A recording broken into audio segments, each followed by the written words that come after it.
papers got wet in the morning rain, and the birds came, and Friday started early that day.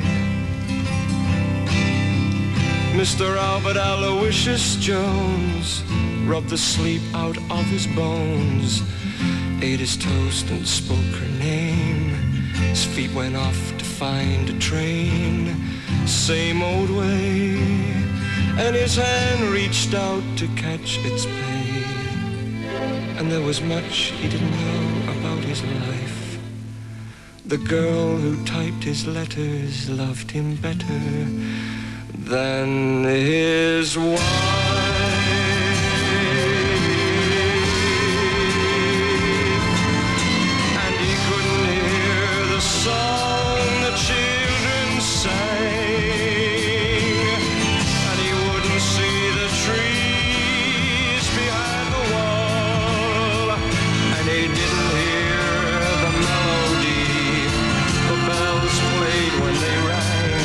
The city sang the saddest song of all.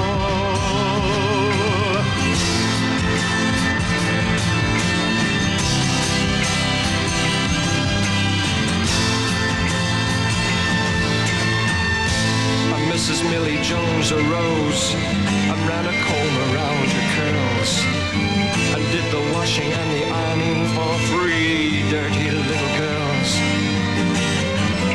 Her body glowed as she recalled that the man who sold the milk still thought her young and sweet enough to say that it was made of silk.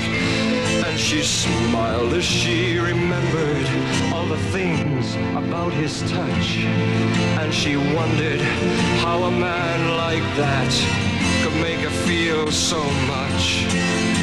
And then she cooked the dinner for a sad and tired and old breadwinner. And she couldn't hear the song the children sang, and she couldn't see the trees behind the wall. And she never heard the melody the bells played when they rang, for the city sang the saddest song of all.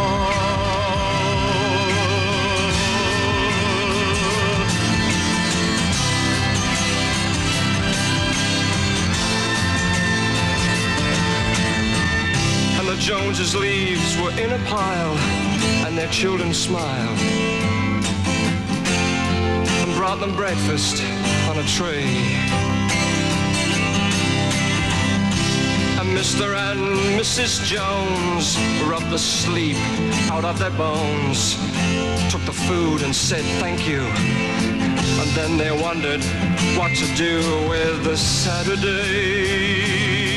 And her hand reached out to catch his pay, and as he gave, he smiled and called her mother, and she spent some upon her child, and the rest upon her lover.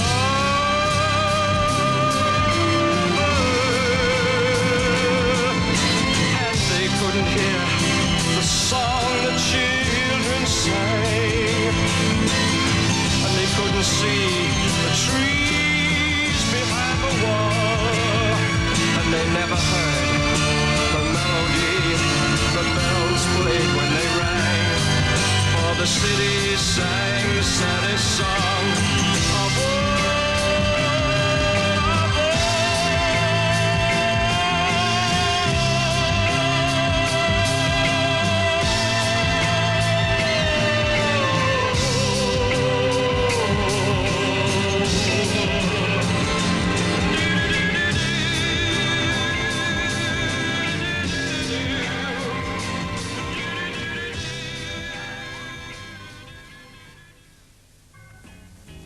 The Saddest Song of All by Doug Ashdown, one of our guests today in Hit Scene. Doug, welcome back to us. Thank you, Dick. And that's the A side of your new single. That's right. Is it part of your new album, the double set? Yes, it's an abbreviated version of one of the tracks on the LP. You mean it's longer on the LP? It goes, I think there's a 3.5-minute fade, which is impossible for a hit record, isn't it? Tell us about If this it's a album. hit. It's a double package. That's right. How many tracks on it? 24 tracks. Golly. And they're all yours? Jimmy Stewart, who produced the LP, Yeah. and I write together, and we wrote the whole thing. And how long did it take you all together? It took a year to write and about a week to record. Goodness. It's, really Now an effort. you've got better news than this. It's to be released in America. That's right. Being released there on the 27th of July this month. That's great. Looking forward to it, of course. Yes, We'll keep an definitely. eye out for the review in the cash box and see what they say. I hope it's good. Yeah. Well, these two tracks in the single are all I've heard so far, but our director, Roger Pryor's heard the rest, and he's a great rap for it. Oh, good. So as soon as I can get a copy, I'll have a listen and we'll do a review for you. Thank you. Doug, thanks for coming down. Thanks, Steve. And we'll hear the B-side very soon. All right. Thank you. Doug Ashdown.